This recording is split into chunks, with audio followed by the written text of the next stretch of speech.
நம பார்வதி பதையே தென்னார்வய சிவனே போற்றி.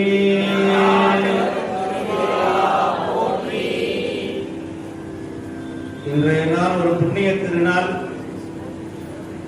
நல்ல நாள், சிறந்த பொன்னாள்.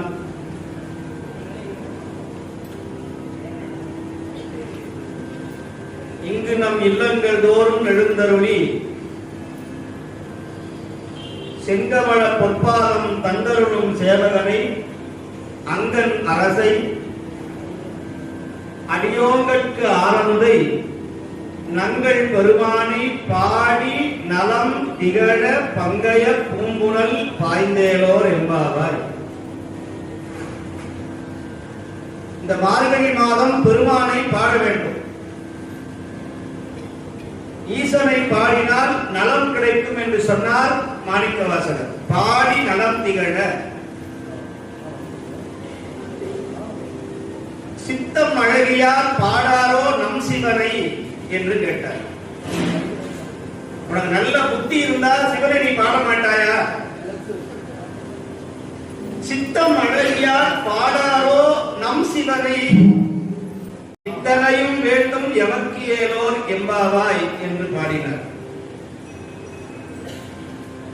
இந்த மார்கழி மாதம் மிக மிக பீடு உடைய மாதம். அது பின்னால பீடை மாதம்னு மாற்றி விட்டார்கள். ஆடி மாதமும் மார்கழி மாதமும் வழிபாட்டுக்குரிய ஒரு மாதமாக நம்முடைய பெரியவர்கள் வகுத்து வைத்திருக்கிறார்கள். இந்த மார்கழி பெருவிழாவிலே, அதுவும் திருவாதிரை திருவிழா துவங்கிய இந்த காலத்திலே, கொங்கு சிதம்பரம் என்று சொல்லக்கூடிய மேலை சிதம்பரம் இருக்கிற இந்த கொங்குவள நாட்டிலே மங்கா புகழ் கொண்ட இந்த புண்ணிய பகுதியாகிய கோவையினுடைய கிழக்கு பகுதியாக விளங்கக்கூடிய இந்த சூலூர் என்கிற இந்த புண்ணிய பகுதியிலே நம்முடைய அடியார்கள், அன்பர்கள், திருவாசகம் ஓதுகிற பெரியவர்கள் எல்லோரும் ஒன்றிணைந்து இந்த மார்கழி மாத பெருவிழாவை நிகழ்த்த வேண்டும் என்று எண்ணியிருந்தார்கள். கொங்கு செழித்தால் எங்கும் செழிக்கும் என்பது நம்முடைய மனம். நான் அடிக்கடி எந்த ஊருக்கு போனாலும் இந்த வாசகத்தை நான் சொல்லுவேன். கொங்கு செழித்தால் எங்குமே செழிக்கும். ஏன் அப்படின்னு சொன்னா, இன்னைக்கு எங்களுடைய சோழ நாட்டில் எந்த சிவாலயத்திற்கு போனாலும் அங்க விளக்கரிப்பதற்கு மூல காரணமாக இருப்பது நம்முடைய கொங்குவள நாடு. இந்த பகுதிதான் அன்பர்கள் உதவி செய்து கொண்டிருக்கிறார்கள். ஒரு கோயில் திருப்பணினா அது முதல் அருள்படை கொங்கு நாட்டில் இருந்துதான் போகும். அப்படி எத்தனையோ பெரியவர்கள் நம்முடைய கொங்கு நாட்டிலே இருந்து சிவப்பணிக்காக வாரி வாரி வழங்கியவர்கள். கொங்கு நாடு பக்தி மிகுந்த நாடு கொங்கு நாடு. இந்த கொங்கு நாட்டில் என்ன சிறப்புனா, எதை நம்பினாலும் நம்புவாங்க, எப்படி வேணாலும் ஏமாறுவாங்க. காரணம் என்னன்னு சொன்னா, வெள்ளையான உள்ளமுடையவர்கள் நம்முடைய இந்த மண்ணின் மைந்தர்கள். அதனால்தான் நம்முடைய இந்த கொங்குவள நாட்டில் மிக சிறப்பு வாய்ந்த நம்முடைய சுவாமிகள், பீடாதிபதிகள், மடாதிபதிகள், இவர்கள் எல்லாம் மிக சிறப்பாக நம்முடைய கொங்குவள நாட்டை ஆன்மீக பூமியாக புரட்சி பூமியாக மாற்றக்கூடிய பெருமை உடையவர்கள் எங்களுடைய துறவிமார்கள்.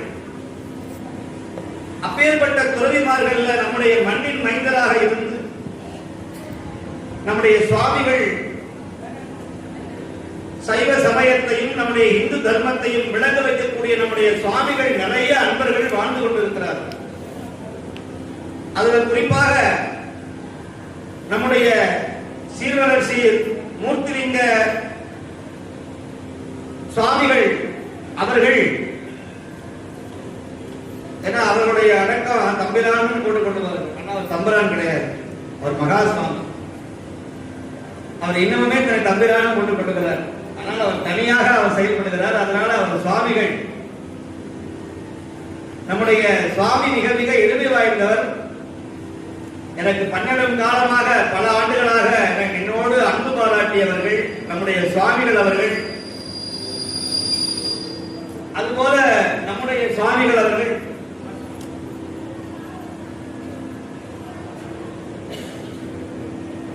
திருநீலகண்ட அடிகளார் இந்த கோயம்புத்தூர்ல நான் இவங்களை எல்லாம் நம்முடைய கிருஷ்ணமூர்த்தி அடிகளாருடைய சபையில தான் நான் பார்த்திருக்கிறேன். அதுபோல இன்னைக்குதான் அவர்கள் நம்முடைய நேரில் பார்க்கக்கூடிய ஒரு நல்ல வாய்ப்பை பெருமான் நமக்கு வழங்கி இருக்கிறார். அதுபோல கொங்குவள நாட்டில் நிறைய வழிபாடுகள் கும்பாபிஷேகங்கள் எல்லாம் செய்து வருகிற நம்பால் அன்பு கொண்டிருக்கிற நம்முடைய சிவகிரி அவர்கள் போன்றவர்கள் ஏனைய மெய்யன்பர்கள் எல்லாரும் கிட்டத்தட்ட 2 ஆண்டுகள் கழித்து நான் கோயம்புத்தூருக்கு முதல்ல 2 ஆண்டுகள் கழித்து கோயம்புத்தூர்ல நிகழ்ச்சி பண்ணுகிறேன் என்று நான் எண்ணுகிறேன். 2 ஆண்டுகள் ஆகிவிட்டது. நான் நிறைய சென்னை, திருநெல்வேலி, கன்னியாகுமரி அந்த பகுதியிலேயே அலைஞ்சு சோழ நாடுன்னு போய் கொங்கு நாட்டை நான் மறந்து விட்டேன். ஆனால் கொங்கு நாட்டில் நம்முடைய அன்பர்கள் குறிப்பாக சூலூர்ல நம்முடைய அடியார் பெருமக்கள், நம்முடைய முருகன் ஐயா, நம்முடைய கரி ஐயா, ரமேஷ் ஐயா போன்ற மெய்யன்பர்கள், நம்முடைய மணிவாசகம் ஐயா போன்றவர்கள், குணசேகரன் ஐயா போன்றவர்கள், இவர்கள் எல்லாரும் ஒரு முயற்சியாக இருந்து நம்முடைய அன்பர்கள் நிறைய அடியார்கள் ஒரு நல்ல பணியை செய்து வருகிறார்கள். அப்படின்னு சொன்னா அது கொங்கு நாட்டு இந்த சூலூருக்கு கிடைச்ச பெரிய பெருமை. நீங்க இந்த கொங்கு நாட்டில் ஒரு திருக்கைலாய பரம்பரையை சார்ந்தவர்கள் இது போன்ற ஒரு பெரிய எழுச்சியை கொண்டு வர வேண்டும் என்பது என்னுடைய எண்ணம். எல்லா துறவிகளுக்கும், எல்லா சன்னியாசிகளுக்கும், எல்லா அடியார்களுக்கும் பாதுகாப்பாக ஒரு அமைப்பை உருவாக்க வேண்டும். அந்த அமைப்பு சுயநலமில்லாத பொதுநலமாக இருக்க வேண்டும் என்பதுதான் என்னுடைய பெரிய ஒரு நோக்கமாக இருந்து கொண்டு வருகிறது. அந்த வகையிலே நம்முடைய இந்த கொங்குவள நாட்டில் இனி மார்கழி பெருவிழா என்று சொல்லக்கூடிய இந்த திருவாசகம் தொடர் முற்றோதலாக தொடர்ந்து வாய்ப்பு இருக்கிற போது மாதம் ஒரு முறையோ அல்லது 2 மாதத்துக்கு ஒரு முறையோ இது போன்ற சைவ மாநாடுகள் தொடர்ந்து இந்த கொங்குவள நாட்டில் சூலூர்ல தொடர்ந்து நிகழும் என்பதை நான் உங்களுக்கு மகிழ்ச்சியோட நான் தெரிவித்துக் கொள்கிறேன். அதற்கு நீங்கள் எல்லாம் நிறைய ஆதரவு தரணும். சைவ சமயத்திற்கு, தமிழுக்கு, நம்முடைய சைவ அடியார்களை முன்னேற்றம் அடைவதற்கெல்லாம் நீங்க பெரிய ஆதரவு தரணும். அந்த ஆதரவு தான் நம்முடைய சமயத்தை காப்பாற்றும், எல்லா கோயில்களையும் காப்பாற்றும். அதுதான் இன்னைக்கு உலகம் முழுக்க ஒரு பெரிய எழுச்சியாக நாங்கள் செய்து வருகிறோம். இன்னைக்கு கிராமம் கிராமமாக போய் நேற்று கூட வேலூர்ல, நம்முடைய சென்னை வேலூர்ல அங்க 3 நாள் திருமுறை விழாவில் முதல் நாள் விழாவை துவங்கி வைத்துவிட்டு அங்க இருக்கிற மக்களை எல்லாம் திருவாசக சைவ சமயத்திலே அவர்களை எல்லாம் புகுத்தி வைத்துவிட்டு, அதுபோல இஸ்லாமிய அன்பர்கள் கூட இன்னைக்கு திருநீர் அணிந்து ருத்ராட்சம் அணிந்து சைவ சமயத்திற்கு வந்து கொண்டிருக்கிறார்கள். இன்னைக்கு அந்த ஒரு பெரிய மாற்றத்தை நாங்கள் கொண்டு வர வேண்டிய கடப்பாடு இந்த திருவாசகத்திற்கும் தேவாரத்திற்கும் உண்டு. அப்படி இந்த விழாவை நாங்கள் செய்ய வேண்டும் என்று எண்ணிய பொழுது எங்களுக்கு நல்ல ஊக்கமும் ஆக்கமும் வழங்கினார்கள். நம்முடைய சூலூரிலே அமைந்திருக்கிற அருள்மிகு மீனாட்சி அம்மன் கோயிலுடைய தேவஸ்தானத்துடைய சிவாச்சாரியார், நம்முடைய கார்த்திகேய சிவம், கிட்டத்தட்ட நீண்ட நாள் எனக்கு நல்ல நண்பர், நல்ல அடியார். அவர்கள்தான் இந்த இடத்துல இந்த பணிகளை நல்லபடியாக செய்யணும் அப்படின்னு ஒரு ஊக்கமும் ஆக்கமும் எங்களுக்கு எல்லாம் வழங்கினார். அதுபோல தொட்டிப்பாளையம் அடியார்கள், நிறைய கிராம அன்பர்கள், பொதுமக்கள், சூலூர்ல இருந்தெல்லாம் வந்திருக்கிற, கோயம்புத்தூர்ல இருந்தெல்லாம் வந்திருக்கிற மெய்யன்பர்கள், இன்னும் சொல்ல போனா கரூர்ல இருந்தெல்லாம் அடியார்கள் வந்திருக்கிறார்கள்.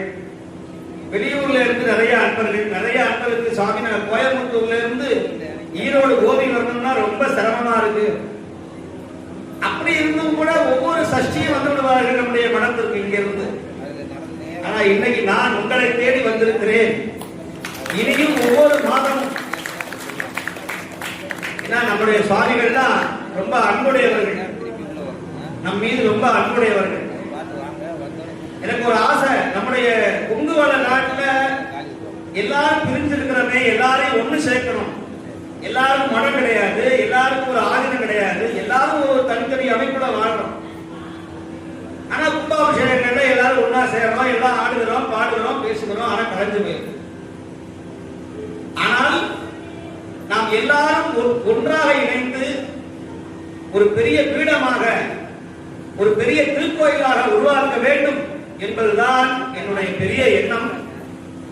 இந்த ஊர்ல ஒரு பெரிய ஒரு மகான் இருந்தார். அந்த சுவாமிகளை தெரியும். எனக்கு நிறைய அன்புடையவர், என்ன நிறைய அன்புடையவர்.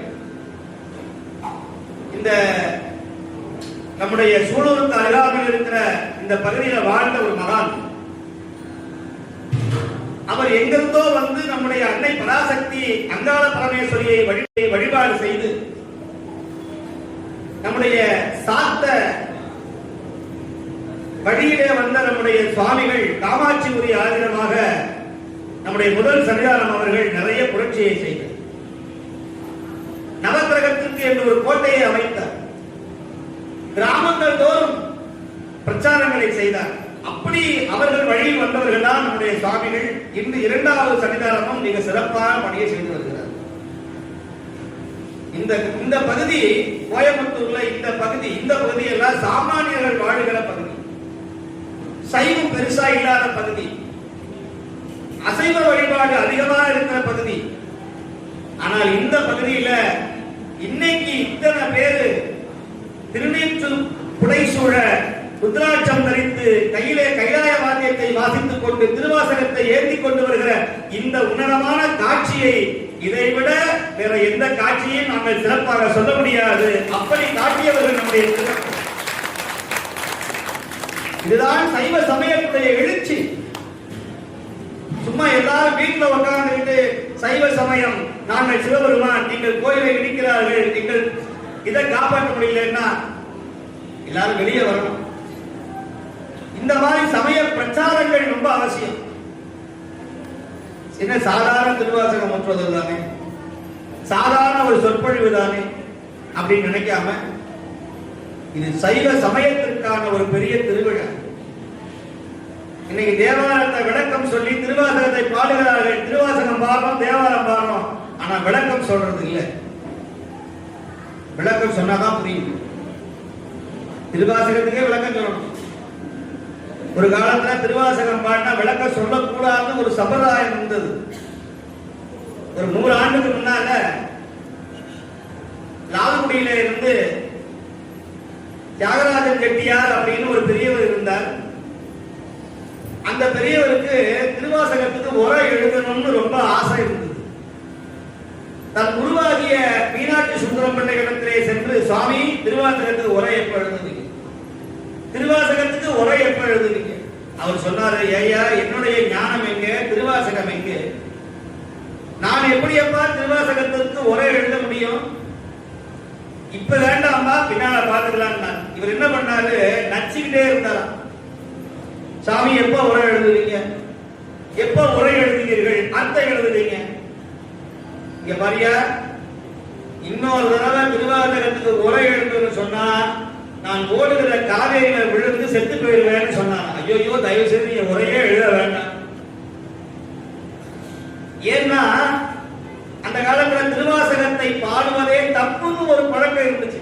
அது தெரியுமா உங்களுக்கு? எனக்கே தெரியும். ஒரு 25 ஆண்டுக்கு முன்னாடி எங்க ஊர்ல, தஞ்சாவூர்ல, திருச்சிராப்பள்ளியில, சோழவள நாட்டுல எல்லாம் திருவாசகம் பாட மாட்டாங்க. யாராவது செத்து போயிட்டாங்கன்னா 2 ஓதுவாரை கூப்பிட்டு அப்படி ஓரமா உட்கார வச்சிருப்பாங்க. முன்னாடி பணம் இருக்கும். இந்த ஓதுவாரை என்ன பண்ணுவாங்கன்னா புக்க வச்சுக்கிட்டு சிவ திருவாசகத்தையும் திருவாசகத்தையும் படிப்பார். இவர் பாட பாட ஆக எல்லாரும் ஐயோ அதுக்கு கொடுப்பான். இவர் பாட்டை நிப்பாட்டினாதான் அவன் நிப்பாட்டுவான். அவர் எப்ப பாடுறாரோ அப்பதான் அழுவான். ஐயோ போயிட்டே அவரு என்னடா திருவாதிரை பாடுறா ஒப்பாரியை கேட்கிறார். அவர் பாடலைன்னா காசு கிடையாது. ஏன்னா இந்த மாதிரி அனுபவங்கள் எனக்கே நிறைய உண்டு. நான் நினைக்கிறதெல்லாம் நான் பிராக்டிகலாவே சொல்றேன். நானும் ஓதுவா மூர்த்தியா இருந்து வந்தவன், அதுக்காக சொல்றேன். இன்னைக்கு தமிழை வாழ வைக்கணும்னா காசுக்கு முதல்ல ஆசைப்படக்கூடாது. முதல்ல பரந்த எண்ணம் இருக்கணும். பக்தர்களை முதல்ல காப்பாற்றணும்.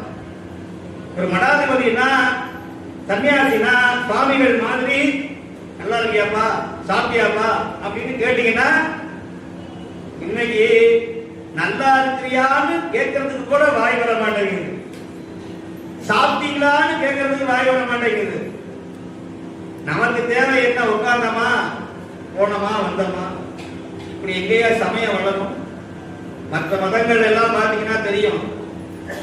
அங்க இருக்கிற அந்த மத குருமார்கள் தன்னுடைய சிஷ்யர்களை தன்னுடைய மதத்தை சார்ந்தவர்களை எல்லாம் அரவணைத்து கொண்டு போறாங்க. அதனாலதான் சமயம் வளருது. அவங்க சமயம் வளருது. நம்முடைய சமயத்துல நிறைய பிரச்சனைகள் இருக்கிறது. இதெல்லாம் மாற்ற வேண்டும். இவற்றையெல்லாம் தீர்க்க வேண்டும் என்று சொன்னால் இது போன்ற ஒரு எழுச்சியான ஒரு திருவாசகத்தை நிறைய பண்ணணும்.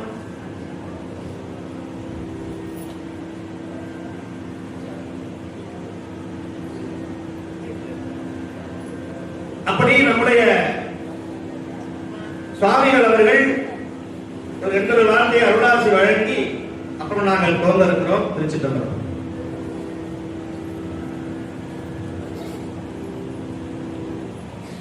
நிறுத்தனே நிமலானித்தனே நெற்றிக்கண்ணனே பிண்டலோரமிரானே ஒருத்தனே உன்னை ஓழமிட்டலி உலகலாம் வேலியுங்கானே திருத்தமா பொய்கை திருப்பெருந்துறையில் நெறிமலர் குறுந்தமேவியதீர் அருத்தனே அடியே நாளரை தலைத்தாள் அதுந்துவே நின்றருளாயே.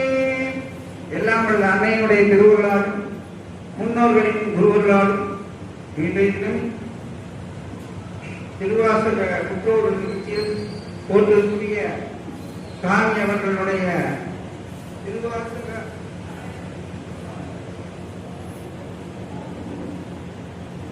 இன்றைக்கு நம்மளுடைய 63 நாயன்மார்களுடைய வாழ்க்கை வரலாறு. ஒவ்வொரு மனிதனும் மனிதனாக வாழ்வதற்குண்டான நல்ல சிந்தனையே நம்மளுடைய அறியார் பெருமக்கள் அந்த முன்னோர்களுடைய எண்ணங்களை எல்லாம் வரலாறுகளை எல்லாம் எடுத்து வருங்கால சைவ மக்களுக்காக நம்மளுடைய மனிதன் அரிது அரிது மானிடரால் பிறத்தல் அரிது அதனினும் அரிது குற்றம் நீங்கி பிறத்தல் அரிது நம்முடைய மனித வாழ்க்கை உயர்ந்த நிலை அடைவதற்காக தொண்டாற்றி கொண்டிருக்கும் சாமி அவர்கள்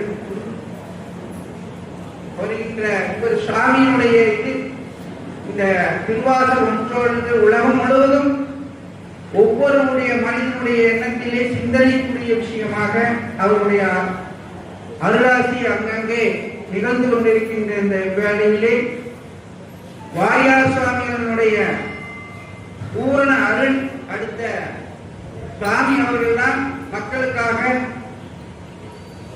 ஆலயங்கள் எத்தனை பேர் இருந்தாலும் மக்களுக்காக மக்களுடைய சிந்தனைக்காக மக்களுடைய இறைவனுடைய புகழை மக்களுக்கு நேரடியாக சேருவதற்கான உழைப்பை நமது சாமி அவர்கள் தான் இன்றைக்கு உலகம் முழுவதும் வெளிநாடுகளெல்லாம் உட்கார்ந்து ஒரு 1/2 மணி நேரம் 1 மணி நேரம் பார்க்கலாம்.